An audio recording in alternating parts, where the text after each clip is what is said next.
শুভ সন্ধ্যা সুধী ভক্তবৃন্দ। শ্রী শ্রী মা শারদা কথার ত্রয়োবিংশতি পর্বে আপনাদের সকলকে জানাই স্বাগত। 1901 খ্রিস্টাব্দে স্বামীজি মঠে দুর্গা পূজা করতে চাইলেন। শিষ্য শ্রী শরৎচন্দ্র চক্রবর্তীকে জানালেন, মাকে রুধির দিয়ে পুজো করব। এ বিষয়ে শ্রী শ্রী মায়ের অনুমতি চাইলে শ্রীমা বললেন, হ্যাঁ বাবা, মঠে দুর্গাপূজা করে শক্তির আরাধনা করবে বই কি। শক্তির আরাধনা না করলে জগতে কোনো কাজ কি সিদ্ধ হয়? তবে বাবা, বলি দিও না, প্রাণী হত্যা করো না। তোমরা হলে সন্ন্যাসী, সর্বভূতে অভয়দানই তোমাদের ব্রত। শ্রী শ্রী রামকৃষ্ণ নিষেধ করলে নরেন্দ্রনাথ হয়তো শাস্ত্রীয় যুক্তি দিয়ে তর্ক করতেন, কিন্তু সংঘজননীর আদেশ তিনি মাথা পেতে নিলেন। রামকৃষ্ণ সংঘের সব কেন্দ্রে বলি নিষেধ হয়ে গেলে সেই থেকে শুধু তাই নয়, স্বামীজি সবাইকে জানালেন, মার নামে সংকল্প হবে। আমরা তো কপিনধারী, আমাদের নামে হবে না। সেই থেকে রামকৃষ্ণ মঠের সব কেন্দ্রের দুর্গাপূজার সংকল্প শ্রী শ্রী মায়ের নামে হয়ে আসছে। এই প্রসঙ্গে একটি কথা বলা অত্যন্ত আবশ্যক। ক্রিস্টিনকে লেখা স্বামীজির একটি সূত্রে তারিখ 12 নভেম্বর 1901 জানা গেছে, বেলুর মঠে শেষ বলি হয় 1901 খ্রিস্টাব্দের কালী পূজার রাতে। এ থেকে মনে হয় বলি সংক্রান্ত এই নিষেধ শ্রী শ্রী মা কালী পূজার পরেই করে থাকবেন। সংঘ গঠনের ক্ষেত্রে বিতর্কিত বিষয়গুলির সমাধান ক্ষেত্র ছিলেন শ্রী শ্রী মা শারদা। স্বামী বিবেকানন্দের শিব জ্ঞানে জীব সেবার ধারণা তখনও অনেকেই মন থেকে মেনে নিতে পারেনি, কিন্তু শ্রী শ্রী মায়ের একটি কথায় চিরকালের জন্য এই দ্বন্দ্বের মীমাংসা হয়ে যায়। তখন শ্রী শ্রী মা কাশীতে আছেন।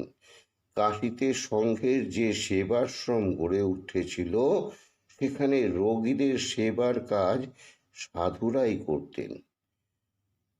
শ্রী শ্রী মা শারদা একদিন সেই সেবাশ্রম দেখতে এলেন। সব দেখে শুনে খুব খুশি হয়ে বললেন, এখানে ঠাকুর নিজে বিরাজ করছেন। সাধু কর্মীদের উৎসাহ দেবার জন্য একখানি 10 টাকার নোটও সেবাশ্রমে দান করলেন। জনৈক ভক্তের প্রশ্নের উত্তরে মা পরে বলেছিলেন, দেখলুম ঠাকুর সেখানে প্রত্যক্ষ বিরাজ করছেন, তাই এসব কাজ হচ্ছে। এসব তাঁরই কাজ। স্বামীজি প্রবর্তিত সেবা ধর্ম সম্বন্ধে যাদের মনে প্রশ্ন ছিল, মায়ের ওই কথায় তাদের সব সংশয় দূর হয়ে যায়। সন্ন্যাসীদের মা কর্মযোগ ও সাধন ভজন দুইয়ের উপরেই সমান গুরুত্ব দিতে বলতেন। আশ্রমের কাজে জপ ধ্যানে বিঘ্ন হতে পারে, এই কথা বলায় শ্রীমা একবার বলেছিলেন, কাজ আর কার, কাজ তো তাঁরই। স্বামী শিবানন্দ তখন বেলুর মঠের তত্ত্বাবধান করেন। এক ব্রহ্মচারী কিছু একটা অন্যায় করায় সবাই ভয় দেখালো। শিবানন্দজি তাকে মঠ থেকে বের করে দেবেন। ভীত ব্রহ্মচারী কাউকে কিছু না বলে এক বস্ত্রে পায়ে হেঁটে জয়রামবাটিতে মায়ের কাছে গিয়ে হাজির হলেন। মা তার কাছে সব শুনে শিবানন্দজিকে লিখলেন, বাবা, মায়ের কাছে কি ছেলের অপরাধ আছে? তুমি বাবা তাকে কিছু বলো না। তারপর ব্রহ্মচারীকে মঠে ফিরে যেতে বললেন। ব্রহ্মচারী মঠে পৌঁছালে শিবানন্দজি তাকে বুকে জড়িয়ে ধরে বললেন, বেটা, তুই আমার নামে হাইকোর্টে নালিশ করতে গিয়েছিলি? কিন্তু সঙ্গের মূল আদর্শ থেকে একজন সাধু যখন বিচ্যুত হয়েছিলেন, তখন এই সংঘজননী কঠোর হয়েছেন। তাকে বলেছিলেন, তুমি আমার সন্তানই থাকবে, কিন্তু ব্রতভঙ্গকারীর কোনো প্রায়শ্চিত্তেই সংঘে স্থান হবে না। মঠের সব সন্ন্যাসীদের কাছেই মা ছিলেন শেষ কথা। স্বামী ব্রজেশ্বরানন্দ বলেছেন, তিনি মঠে খুব কাজকর্ম করতেন বলে ঠাকুরের সন্তান ও অন্যান্য সন্ন্যাসীদের স্নেহভাজন ছিলেন। এর ফলে তার মনে অভিমান অত্যন্ত বৃদ্ধি পায়। তিনি ঠিক করেন মঠের বাইরে কিছুদিন তপস্যায় কাটাবেন। মঠে প্রাচীন সন্ন্যাসীরা মত দিলেন না। শ্রী শ্রীমার অনুমতি নিলে তারা আর অমত করবেন না মনে করে ব্রজেশ্বরানন্দজি গেলেন শ্রী শ্রী মায়ের কাছে। গিয়ে বললেন, মা, আমার একটি কথা আছে। স্নেহ মাখা কণ্ঠে মা বললেন, কি? বলো বাবা। মা, আমি কিছুদিন বাইরে ঘুরে আসি, আবার আসবো। মঠে থেকে আমার মন বিগড়ে যাচ্ছে। মহারাজদের ভালোবাসা পেয়ে আমি আর সাধুদের গ্রাহ্যের মধ্যেই আনি না। এক এক সময় যাদের যা তা বলে ফেলি। কোথায় যাবে বাবা? সঙ্গে টাকা পয়সা আছে? না, গ্র্যান্ড ট্রাঙ্ক রোড ধরে হাঁটতে হাঁটতে কাশির দিকে চলে যাব। কার্তিক মাস, জমের চার দৌড় খোলা, লোকে বলে। আমি তো মা, আমি কি করে বলি বাবা তুমি যাও? আবার শুনছি তোমার হাতে পয়সা নেই, খিদে পেলে কে খেতে দেবে বাবা? মা অনুমতি দিলেন না। ব্রজেশ্বরানন্দজিরও আর যাওয়া হলো না। মায়ের এক সেবক সন্ন্যাসী একদিন দেখেন মাঝরাতে মায়ের ঘরে আলো জ্বলছে। মা যেন কি করছেন, কেন মায়ের এত রাতে ঘুম ভেঙে গেল? তিনি দেখতে গেলেন। গিয়ে দেখেন মা খুরপি হাতে মেঝেতে কিছু করছেন। মাটির মেঝের একটা জায়গায় এক টুকরো ইট বা ওই রকম কিছু উঁচু হয়ে রয়েছে। দিনের বেলায় ভক্তরা আসবে, বাড়ির লোকেরাও চলাফেরা করবে, তারা হোঁচট খেতে পারে। তাই মাঝরাতে সকলের অগোচরে সেটি সমাধান করে দিচ্ছেন। এক বছর অনাবৃষ্টিতে জয়রামবাটির ও চারপাশের গ্রামের শস্য জ্বলে যেতে আরম্ভ করলো। চাষিরা নিরুপায় হয়ে শ্রী শ্রী মাকে বললেন, এবার মা, আমাদের ছেলেপিলেদের বাঁচবার আশা নেই, সকলকে না খেয়ে মরতে হবে। দুর্দশার কথা মা শুনলেন, চাষিদের সঙ্গে গেলেন ক্ষেত দেখতে। চলে যাওয়া শস্য দেখে খুবই বিচলিত হলেন মা। চারদিকে চেয়ে আকুল স্বরে বললেন, হায় ঠাকুর, এ কি করলে? শেষটায় কি সব না খেয়ে মরবে? সেই রাতেই প্রচুর বৃষ্টিপাত হলো। সেবারে এমন ফসল হলো যে বহু বছর তেমনটি হয়নি। একটি ভক্ত এসেছেন মায়ের কাছে। যিনি নিয়মিত শরীরচর্চা করেন। যেদিন বেশি পরিশ্রমের কাজ কিংবা ডন বৈঠক কুস্তি বেশি করেন, সেদিন রাতে রুটি বেশি খেয়ে ফেলেন।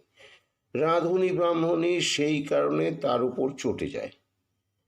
একদিন বিকালে রাঁধুনি সেই সন্তানটিকে রুক্ষ স্বরে বললেন, রাত্রে তিনি কয়খানা রুটি খাবেন তা যেন ঠিক করে বলেন। রাঁধুনির কথা শ্রীমার কানে গেল। তিনি ব্যথিত হয়ে রাঁধুনিকে লক্ষ্য করে বলে উঠলেন, জোয়ান ছেলে পেট ভরে রুটি খাবে, যতখানা খেতে পারে খাবে, তার আবার গোনাগুনি কি? তোমায় কিছু করতে হবে না, আমি ছেলেদের দেখবক্ষণ। মায়ের কথায় রাঁধুনি লজ্জিত হয়ে সরে গেল। একবার মা দীর্ঘদিন পরে জয়রামবাটি থেকে কলকাতায় আসছেন। সঙ্গে আছেন গোলাপ মা ও যোগিন মা। মাকে প্রণাম করবার অধীর আগ্রহে স্বামী প্রেমানন্দ ও স্বামী ব্রহ্মানন্দ হাওড়া স্টেশনে গিয়ে অপেক্ষা করতে লাগলেন। গ্রীষ্মকাল, তার ওপর ট্রেন এলো নির্দিষ্ট সময়ের 3 ঘন্টা পরে। সকলেই গরমে গলদঘর্ম। গোলাপ মা আর যোগিন মা সন্তর্পণে মাকে নামালেন। তারপর মহারাজদের দিকে চোখ পড়া মাত্রই গোলাপ মা চেঁচিয়ে উঠলেন, হ্যাঁ মহারাজ, তোমাদের কি একটু আক্কেল নেই? এই রোদে মা তেতে পড়ে এলেন, আর তোমরাই যদি পেন্নাম করার জন্য এখানে এসে বিভ্রাট করো, তো অপরের আর কথা কি? নিতান্ত অপরাধীর মতো মহারাজ আর প্রণাম করতে এগোলেন না, কিন্তু মনে করলেন শ্রীমার সঙ্গে বাগবাজার পর্যন্ত গিয়ে দেখে আসা উচিত তাঁর থাকার ব্যবস্থা ঠিকঠাক হয়েছে কি না। মা চলে যাবার পর ভিন্ন গাড়িতে তাঁরাও সেখানে পৌঁছে নিচে বসে রইলেন। এমন সময় ঘর্মাক্ত কলেবরে গিরিশ ঘোষ সেখানে উপস্থিত। তিনিও মায়ের দর্শন প্রার্থী।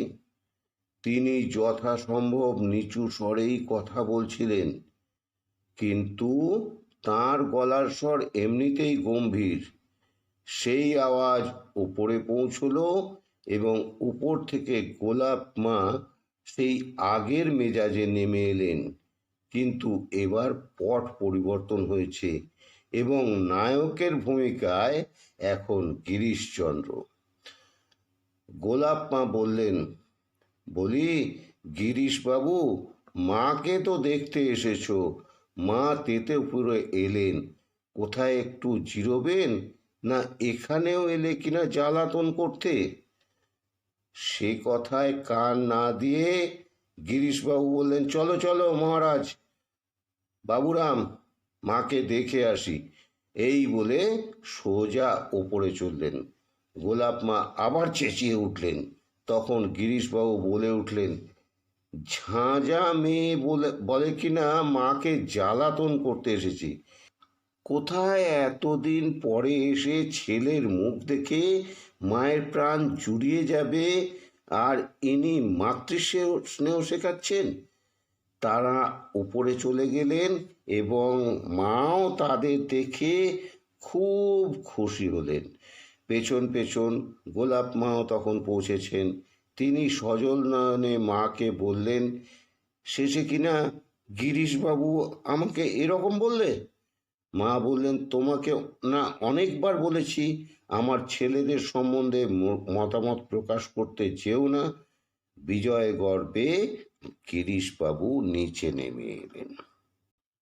সুধী ভক্তবৃন্দ, শ্রী শ্রী মায়ের কথা শুরু করলে কোথায় থামতে হবে সে হুঁশ জ্ঞান আমার থাকে না। আজকের এই পর্ব কিছুটা বড় হয়ে গেছে, হোক বড়।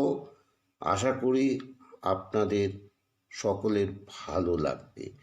আর যদি ভালো লেগে থাকে তাহলে আমার একান্ত অনুরোধ, আপনাদের সকল বন্ধুবান্ধব আত্মীয় স্বজনদের সঙ্গে আমার এই পর্বের কথা শেয়ার করে দেবেন। শ্রী শ্রী মায়ের বাণী কথা সকল ভক্তরাই জানুক, আমার এটাই উদ্দেশ্য।